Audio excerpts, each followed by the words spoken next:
그래서 이 디모데 전후서를 Tale of Timothy라고 부르기도 합니다. 예, 무시무시한 디모데서라는 뜻으로 불리는데, 그렇게 불리는 이유가 뭐냐면은 이 디모데서에서 나오는 내용의 총구를 이게 지금 어디를 대상으로 하고 있냐면은 4장 1절에 보시면 믿음에서 떠난 사람에 대해서 이렇게 총을 지금 저격을 하는 거예요. 그리고 5장 8절에서는 믿음을 부인한 사람에 대해서, 그리고 5장 또 그 아래는 그들의 자기의 믿음을 버린 사람, 믿음에서 미혹된 사람. 이게 지금 현대의 배교의 시대에 늘상 일어나는 일들이거든요. 이런 사람들에 대해서 지금 총격을 가하는 거예요. 그러니까 테러블 디모스라 그러는 거. 아직 구원 받았는데. 그렇죠. 이건 당연히 구원받은 사람들. 믿음에서 떠났다는 말은 믿음이 있었다는 거냐. 전부 구원받은 사람들 이야기입니다.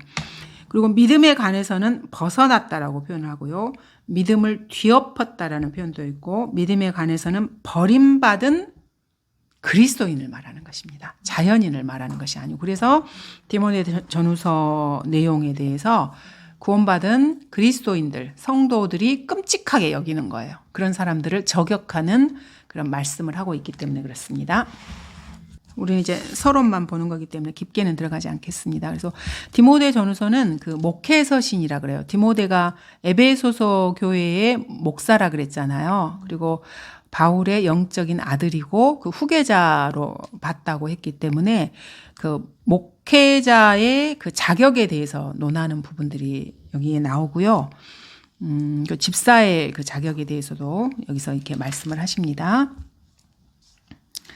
그 다음에 디모데 후서를 이렇게 좀 보면은요. 자, 디모데 후서는 이게 백조의 노래라는 이름이 붙어져 있어요. 백조의 노래를 이제 소환송이라 그러는데, 백조가 죽기 전에 마지막에 이렇게 뭐 이렇게 좀 소리를 내는 그런 게 있나 봐요. 그래서 이제 거기에 빗대어서 말하는 거예요. 왜냐하면 이 디모데서가 마지막 서신이거든요. 바울이 디모데에게 보내는 이제 두 번째 서신이긴 한데, 그래서 마지막 그 서신으로 해서 이거를 백조의 노래라고 이렇게 표현을 합니다.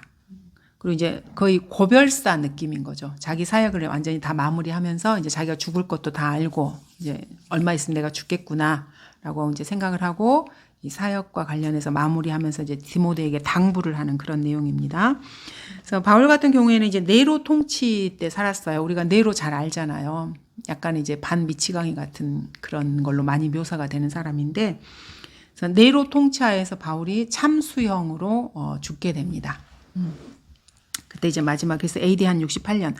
AD 68년이면은 우리가 AD 70년을 기점으로 해서 그 로마의 티투스 장군이 예루살렘을 완전히 파괴한 사건이 AD 70년이거든요. 그래서 그때를 기점으로 해서 유대인들이 이제 전 세계로 흩어지는, 나라를 완전히 잃어버리고 전 세계로 흩어지는 그런 이제 계기가 되는데, 그 바로 2년 전쯤에, 2년 전인 AD 68년에 이제 바울이 참수형을 당한 거예요. 그러니까 바울이 죽은 것으로 끝으로 해서 이제 유대인은 완전히 전 세계로 이제 흩어져 버린 거죠. 그래서 주님께서 이스라엘에 대해서 이제 완전히 버려버리시는 그 계기가 되는 거죠. 물론 이제 다음에 이제 회복을 시키긴 하지만은.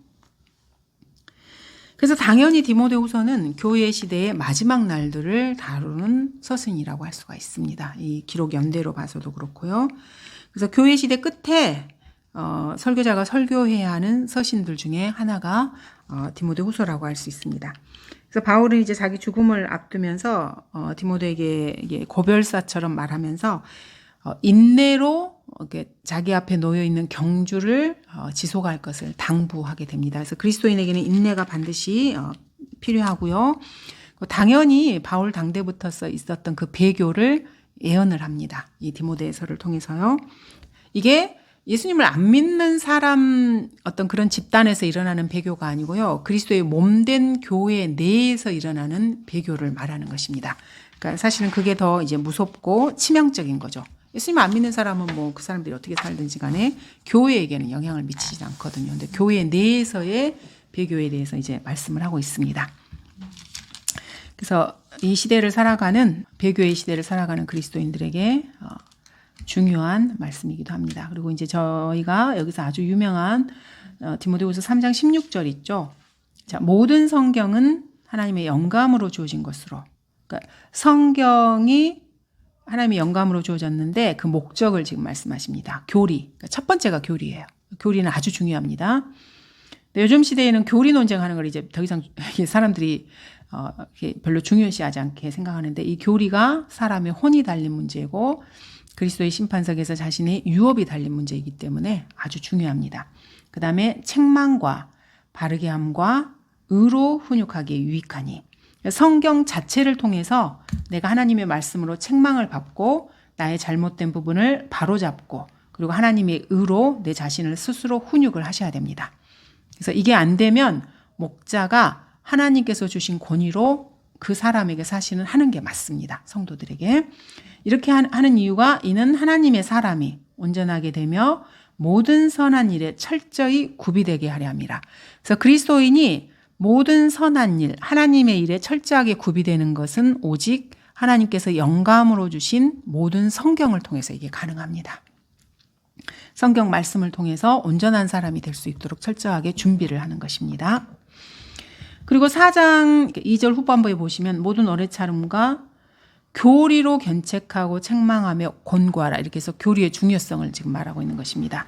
때가 이르리니 사람들이 건전한 교리를 견디지 못하고 그래서 이 시대에는 사람들이 건전한 생각, 건전한 교리를 견디지 못하는 시대에 우리가 지금 살고 있습니다. 그래서 이상한 교리들 너무너무 많은 시대입니다. 그들 자신의 정욕에 따라 가려운 길을 즐겁게 해줄 선생들을 많이 두리라. 이미 주님께서 이렇게 예언을 하셨어요. 그래서 요즘 뭐 그 성경 교사니 뭐 너무너무 많잖아요. 교회도 많고 유튜브에도 그냥 어마어마하게 사람들이 쏟아져 내려오고요. 성경 66권은 이미 기록된 말씀으로 이미 완성이 됐어요. 근데 아직도 이 무식한 사람들이 자기가 하나님의 계시를 바울처럼 받는다고 생각을 하고 아침 저녁으로 자기가 주님께 무슨 말을 받았다고 말씀을 받았다고 그런 것을 올리는 유튜버들도 있더라고요. 그러니까 사실은 그런 사람들은 마귀 들린 사람들이거든요. 아침 저녁으로 누가 자기한테 무슨 말을 한대요. 그래가지고 그걸 하나님의 말씀이라 그래서 이렇게 올리더라고요. 그런 건 보지는 않았는데 그런 채널이 많더라고요. 한두 개가 아니고. 그러니까 다들 아주 그냥 미혹이 돼가지고 정신이 없어. 그러니까 성경을 공부하고 건전하게 이렇게 살 생각은 안 하고 자꾸 이상한 것을 쫓아가는 거예요. 말세의 배교의 시대에 더욱더 그렇습니다. 그래서 디모데 후서는 이제 이 배교의 시대에 저희가 잘 이렇게 공부해야 될 서신서고요. 그 다음에 디도서를 보도록 하겠습니다. 디도서도 목회서신입니다. 그리고 디도 역시 바울의 영적 아들로서 목회와 관련된 부분을 말씀하고 계시고요. 그리고 목회자의 목회자의 자격에 대해서도 말씀을 하고 있습니다. 그래서 1장 6절에 보시면은 누가 되더라도 비난받을 것이 없고 한 아내의 남편이어야 한다고 1장 6절에 말씀하고 있어요. 그럼 한 아내의 남편이라는 말은 남자라는 말이거든요. 그래서 목자는 여자는 안 돼요. 여자는 설교하지 않습니다. 그래서 침례교회에서는 남자만 설교자로 목자로 세워집니다. 왜냐하면 성경에 주님께서 그렇게 말씀하셨기 때문입니다. 그래서 이 시대에 목회한다고 여자들 많이 나와서 거기까지는 제가 이해를 해야 하는데 그 여자 밑에 앉아가지고 그걸 설교를 듣고 있는 남자들은 뭐 하는 건지 모르겠어요. 그런 식으로 여자가 남자한테 권위를 행사하면 안 되거든요. 그 남자들이 이제 멍청한 거죠. 앉아있지 말아야 될 자리에 가서 권위를 자기가 주지 말아야 될 여자한테 권위를 주고 스스로 그 권위 아래 들어간 거예요. 그러니까 성경을 모르니까 이제 그렇게 행동을 하는 것입니다.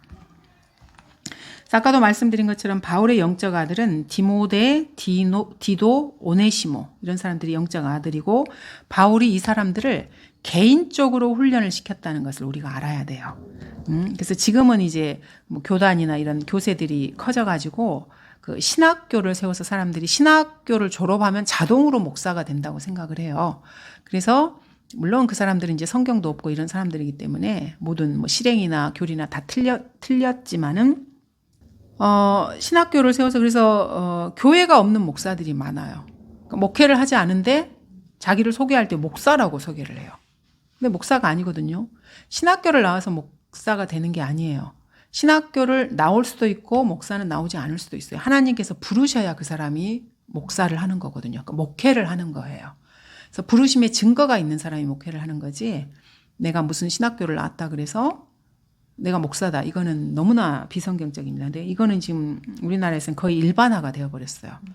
그래서 목사들이 너무너무 많아요. 목회를 안 하는데. 다른 직업을 가지고 있는데 자기를 목사라고 소개를 하는 거예요. 그런 사람 많이 봤거든요. 그래서 이제 교회는 못하니까 사람도 없고 뭐 말씀도 잘 못하겠죠. 자기 가족을 데리고 목사라고 하는 거예요. 그러니까 주일날 교회를 안 가고 자기 가족들끼리 뭐 자기가 뭘 하는지 모르겠지만 어쨌든 그렇게 하는 사람들 되게 많아요. 그리고 이 목회한 지 우리도 얼마 되지도 않은데 그런 사람들 되게 많이 만났어요. 처음에는 이제 못 모르고 진짜 목회를 하는 줄 알았죠.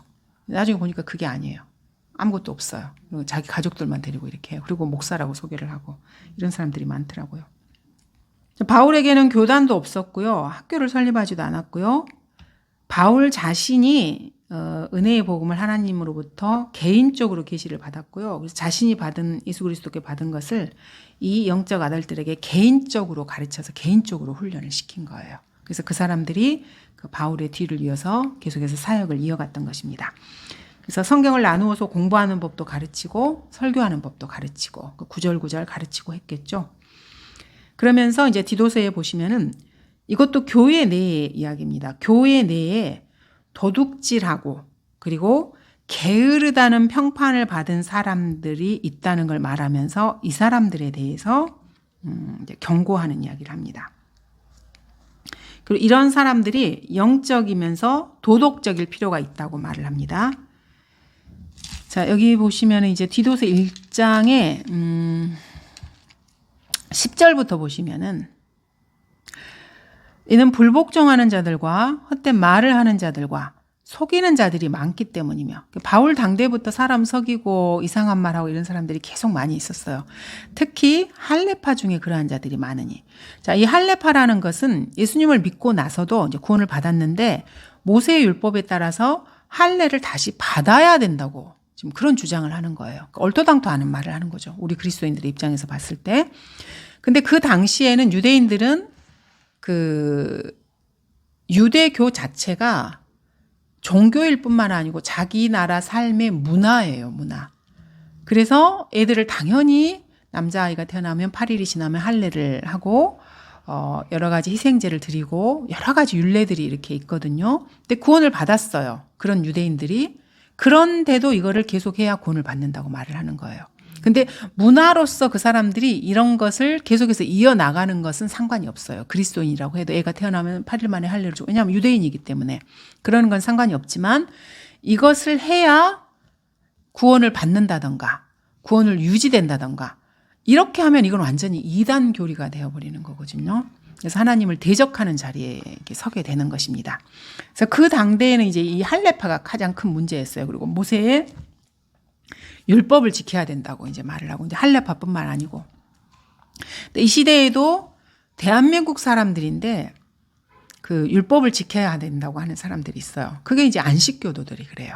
그래서 율법을 도덕법과 의식법으로 나눠서 뭐 의식법은 이제 뭐 번제도 드리고 하니까 번잡스러우니까 차마 그것까지는 못하고 도덕법은 지켜야 구원을 받는다. 이렇게 하면서 안식일로 지켜야 된다고 이제 말을 하고 그리고 그 사람들은 육식도 하지 않아요.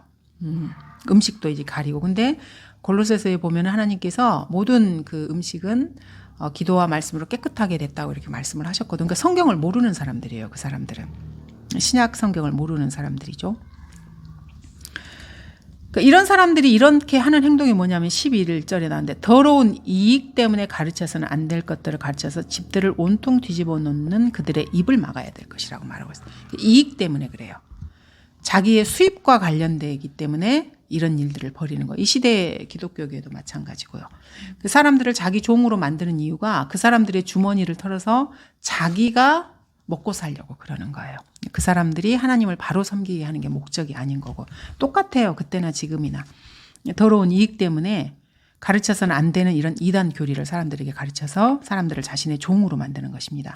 이런 사람들의 입을 막아라고 말을 하고 있어요. 근데 어떻게 막겠어요? 말씀 외에는 없는 거죠.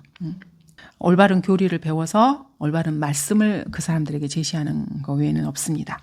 그들 중 하나인 그들 자신의 선지자조차도 말하기를 자, 이렇게 말을 하면서 자, 그들도 그들에 대해서 이렇게 말을 한다. 그래서 이제 인종을 정형화시켜서 말씀하십니다. 크레테인들은 항상 거짓말쟁이들이고 악한 짐승들이며 게으른 탐식가들이라 했으니.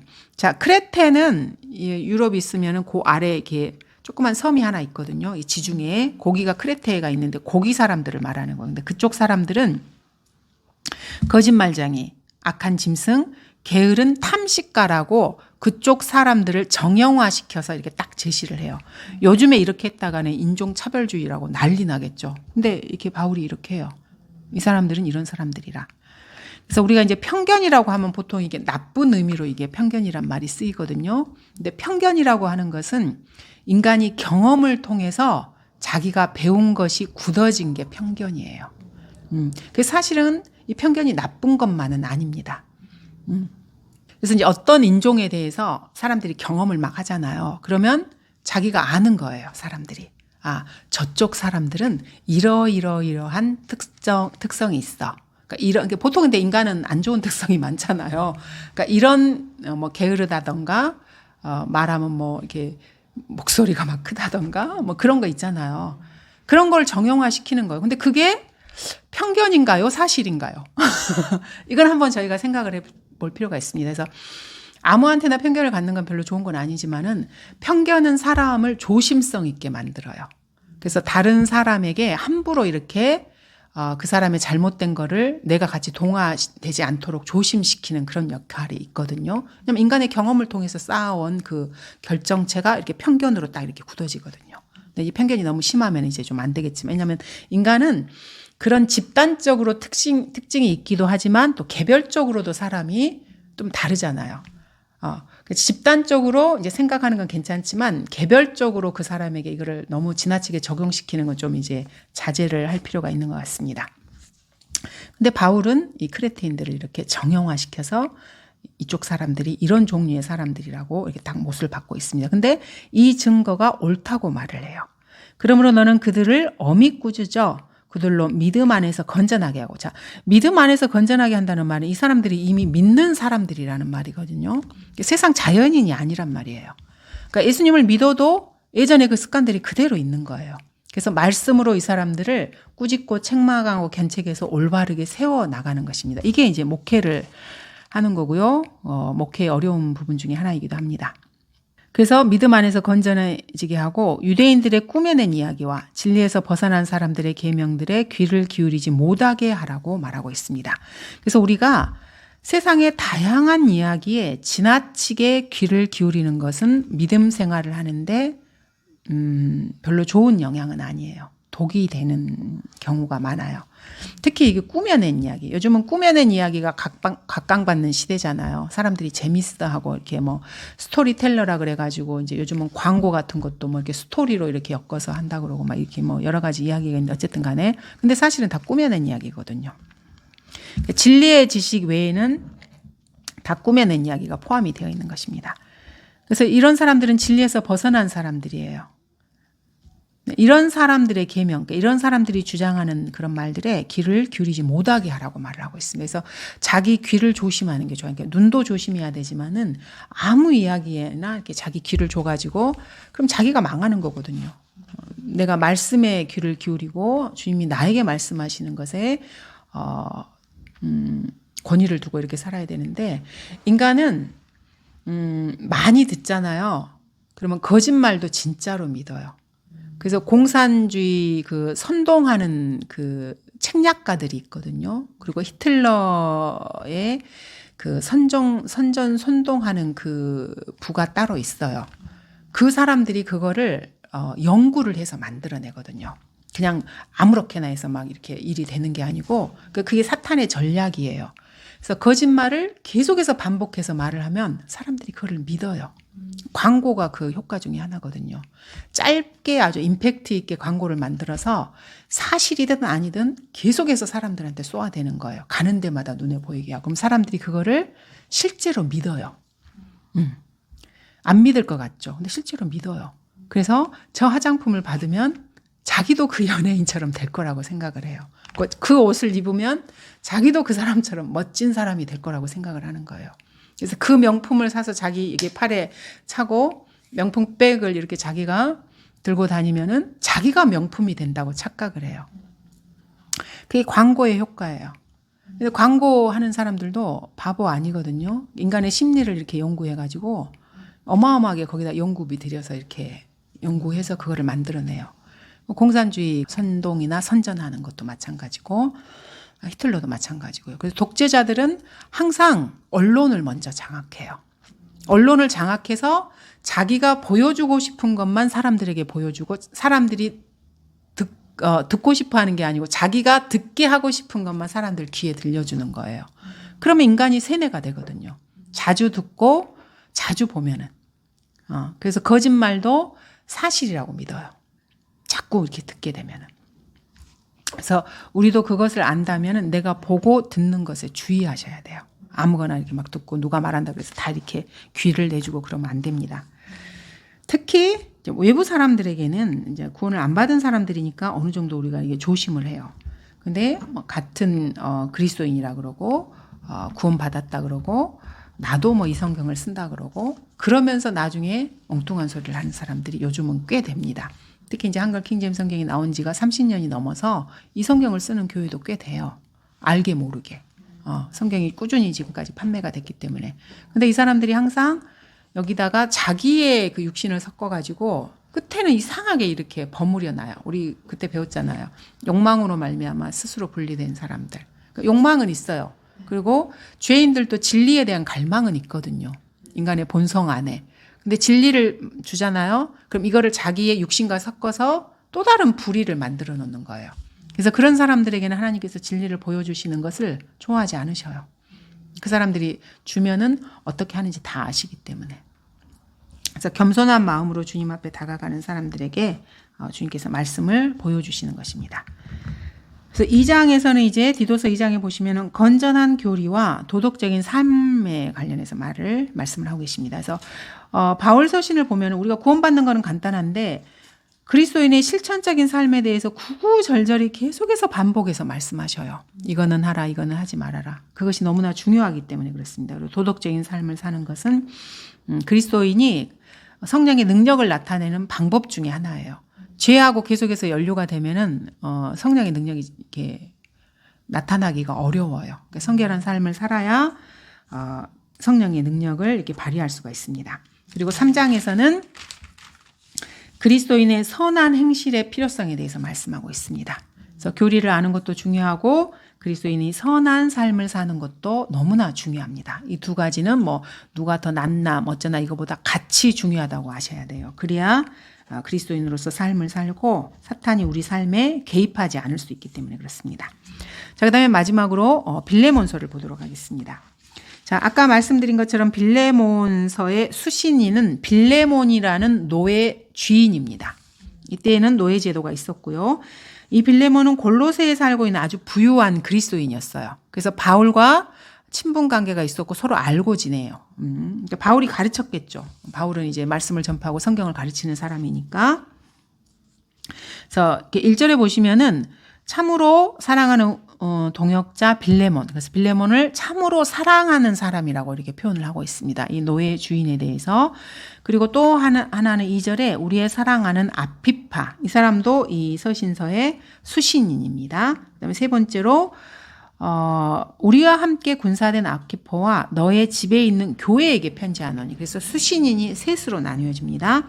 첫 번째가 빌레몬, 두 번째가 아피파, 세 번째가 빌레몬의 집에 있는 교회. 자, 지금은 우리가 거의 다 이제 그 예배당을 따로 이렇게 해서 예배를 드리고 교회가 이렇게 이제 운영이 되는데 바울 당대에는 예배당이라는 게 따로 없었어요. 사람들이 구원을 받고 모이면은 처음에는 이제 회당에서 뭐 이렇게 가서 바울이 말씀을 전했는데 이제 회당은 유대인들이 가는 곳이고요. 이방인들에게도 복음을 전파했잖아요. 그러면 집에서 모임을 가졌어요.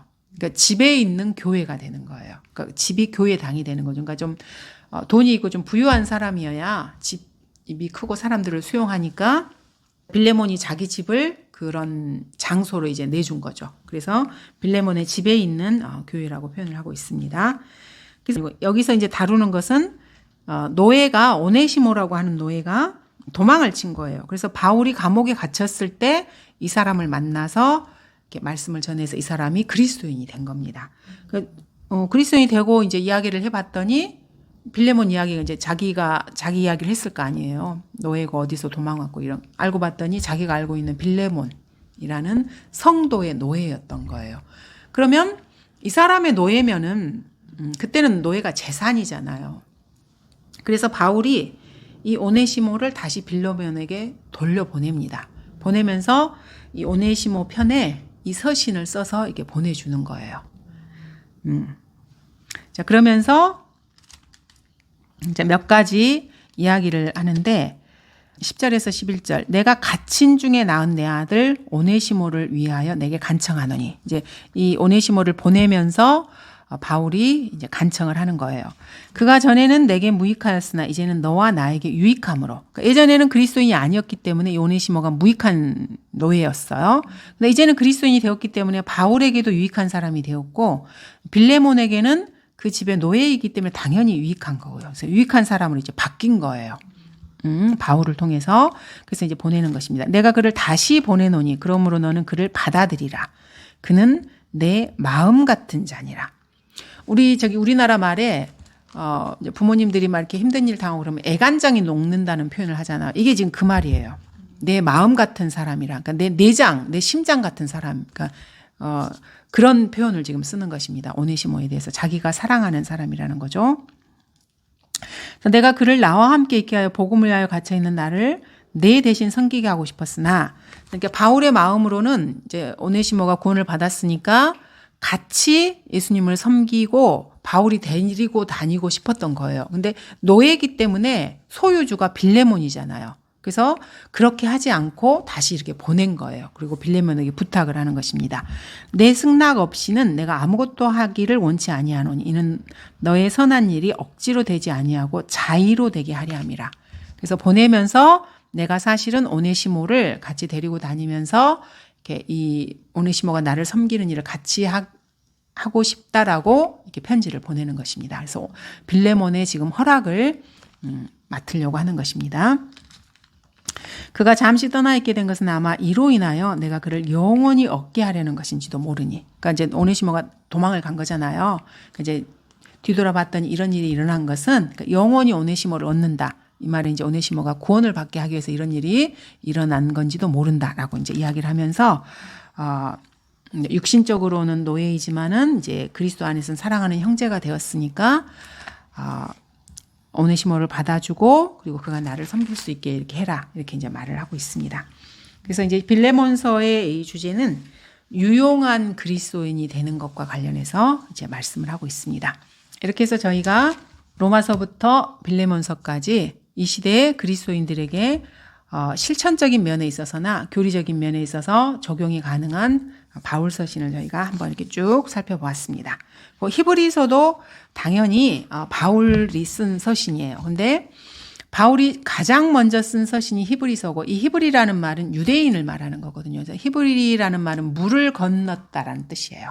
그래서 아브라함도 히브리인이고요. 그러니까 아브라함은 유대인은 아니잖아요. 유대인의 조상이긴 하지만.